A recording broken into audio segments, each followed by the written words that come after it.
Alright, as promised, we're going to have a deeper look into 4 features today of the trailer. So yesterday I've actually done a little deep dive into the trailer. If you haven't seen that one, please check that one out first. Today we're going to dive a little bit deeper into 4 features and one bonus thing at the end. So stick with me and let's do this. We are starting right away with the terraforming tool, or the landscaping tool I should say, because it's more than just terraforming.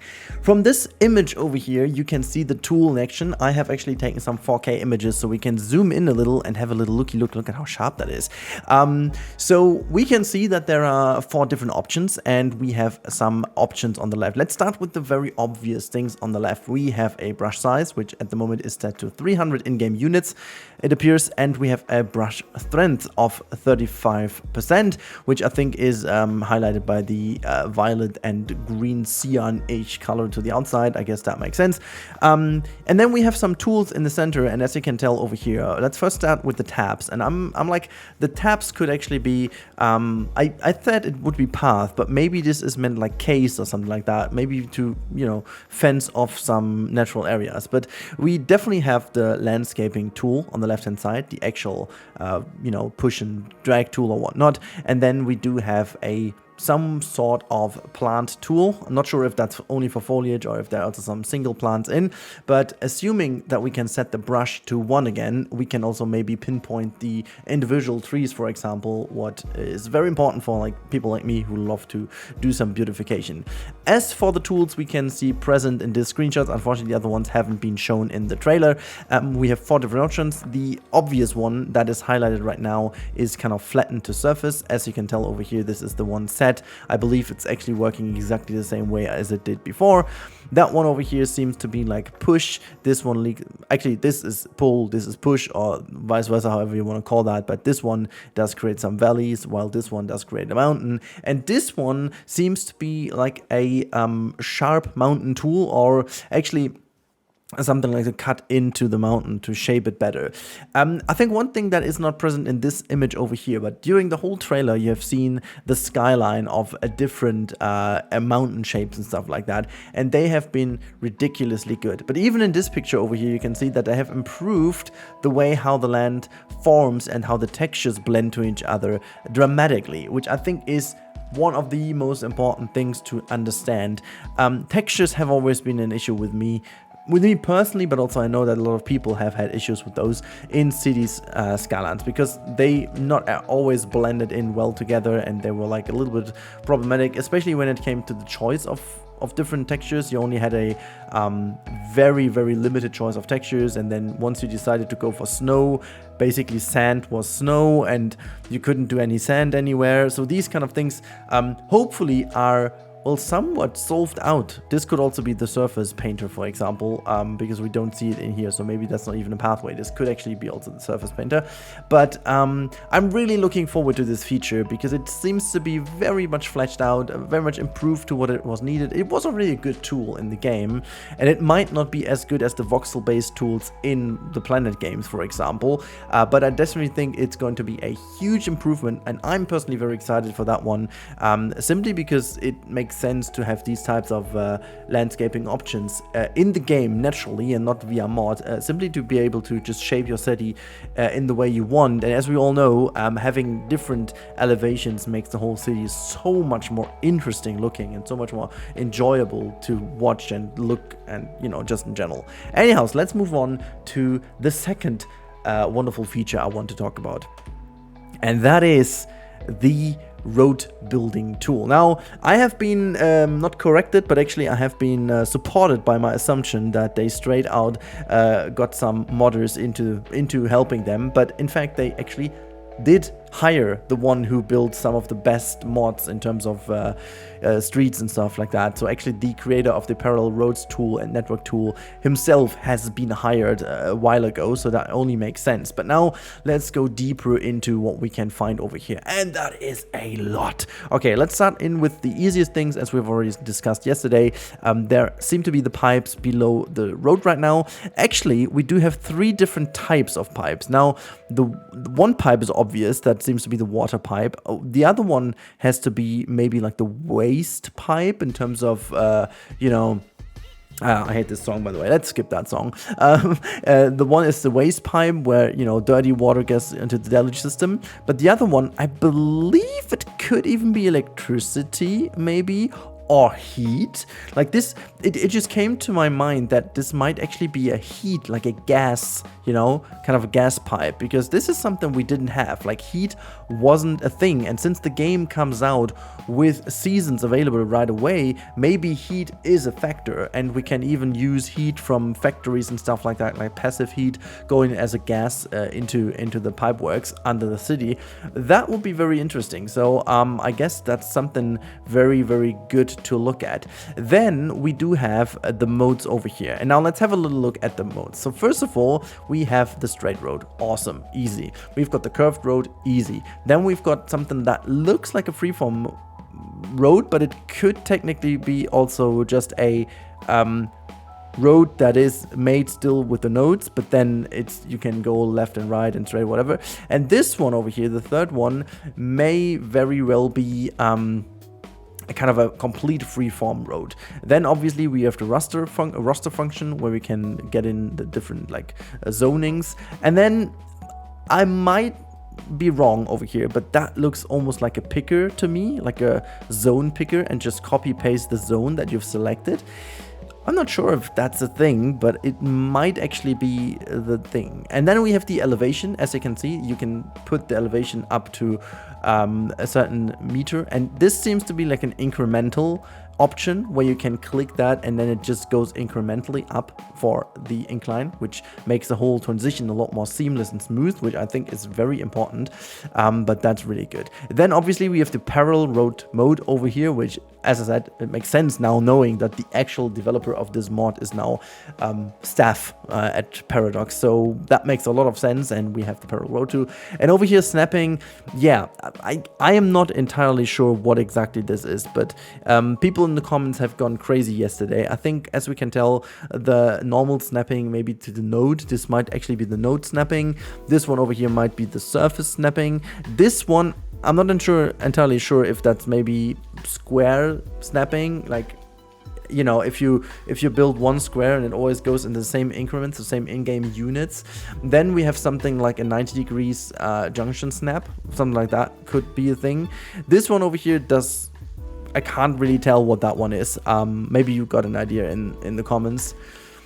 Might actually be, you know, it looks like something solid, but I'm just not entirely sure what exactly that could be. Snapping to a building, maybe. This might be a building block. Then over here, this seems to be snapping to a roundabout, and then to the center of the roundabout, like center snapping. And over here, this is obviously grid snapping. So quite a lot of different snapping options. But there was one thing that even stood out very interestingly to me, and this is that path type over here with these highlighted little tiles in the middle. And I remember that there is a concept of pathing or streets that create energy when driving or walking over them by having these pressure plates on top of it. I might be totally wrong over here. I might be completely off, but this might actually be a thing, and I'm very interested. Also, I love the fact that we have different bridge types right away from the beginning. That is something I'm really interested to see what exactly that is. But yeah, I think this is really and very interesting thing over here. Let's move on to the next one. While this end center is everything rather well known, we get into one thing that you guys highlighted so much in the comments, and everyone was going nuts about this, and I should have been exactly the same way, but I just missed it during my walkthrough, so we have to check it out. This, my friends, looks like mixed zoning. We can zoom in even more, and you can see to the ground we have commercial, while we have residential on top, or residential. I mean, this makes a lot of sense because this is how it's in the real world, and I know that we have been mixing zones quite a lot to achieve exactly this this effect in the past, but now it seems to be just a block, and who knows if within those others we might get similar things. Even though industrial, I'm not exactly sure if that makes any sense, but we do have this mixed one over here, and in the next screenshot you will see in a second that at least the offices seem to have something highlighted that could be utilized. But one thing I really do love is the fact that we have now an indicator down here. Let's just zoom in here and you can see, and this is very interesting. I think maybe people have not spotted that, but look at the little icon over here. It already shows different zones above and beyond and just melted into each other, and we can now tell something that is like an open secret for a while now, that we have 3 different types of residential zones with different demands in this specific case over here, and this might be like low, middle and high density builds, and as you can tell you get these options in here. So this is the bright blue one, bright green one is the low, then we've got some subtle green ones over here, seems to be mid. Not sure if that's going into mid or not sure, because I can't really tell from the green, because the base seems to be what matters, and so since this base is blue anyways, I can't really say if that's medium or high density, but these two are definitely high density.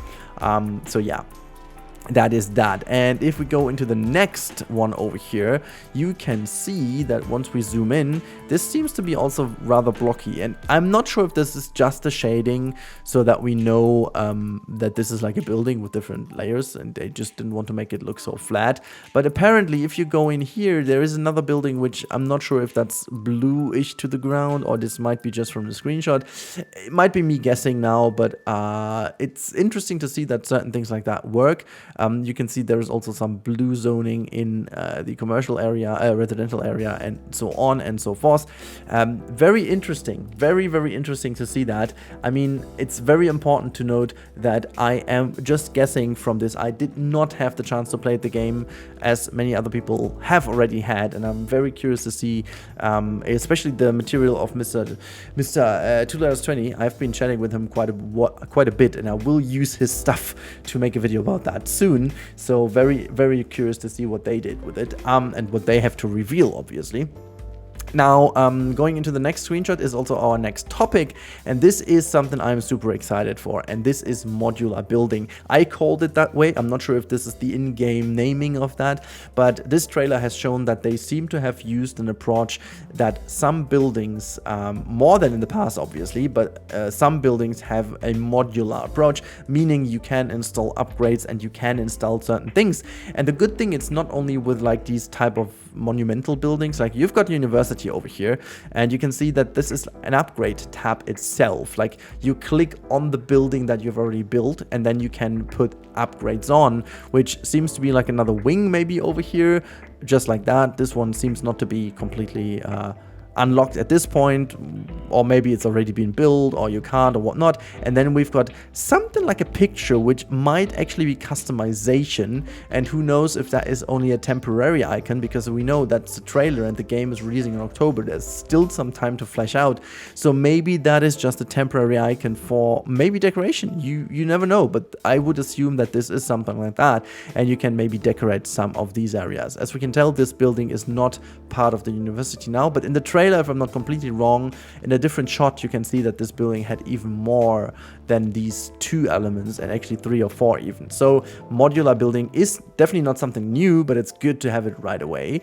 And skipping ones forward, it's a little bit of a stretch, okay, don't get me wrong, this is not modular building per se, but what is kind of modular is how you can use this building over here to a multiple gateway, so to say, for your different routes that you are planning for your transportation. So as you've seen in the trailer, they just simply connected more and more railways into this huge hub building. So it's somewhat modular as well over here, and you don't have to put down a single like tram station, for example, and then you only had 2 connectors, and if you wanted to have more, you just needed to build more. In this specific case over here, it seems like you can just connect more, and maybe this is like a big hub, and then we get like a small hub, a medium-sized hub, who knows, but very interesting. Also, a couple of little things to note is that we've got a tunnel down here in this underground shot, and we also seem to have some nice props over here, like kind of tanks and stuff like that. This definitely looks like props because the actual building is that one, and then you've got certain things around. So very, very, very sweet. Going to the next building, the coal power plant, and in this specific case, it is very obvious again that we have upgrades. As you can tell over here, this is certainly some pipe works. This one seems to be an additional tower. This one, again, maybe temporary icons, or maybe you have to hover over it to understand. This seems to be like another burning chamber, like a heat chamber maybe, and this one might be a kind of filter to make it more clean, maybe. Could potentially be a filter that you can install to make the whole plant a little bit more efficient and green as well. And you can tell how much space they planned for this plant over here to ensure that there is enough space for them to build the upgrades. I'm a big fan of that. I'm a really, really big fan of that. And also, it may support my guessing that we have some pipe work and stuff connection to the road, because as you can tell, this over here looks to be something like pipe work that goes to the street, maybe it's just me guessing. Like, we have the actually overground electricity as always, but maybe there is like a below ground option too. Maybe this is the connection pipe work. Maybe this is also because of heat in here, as you can tell. Maybe this is because of heat. So, you know, I've chosen these 4 topics wisely because they work into each other.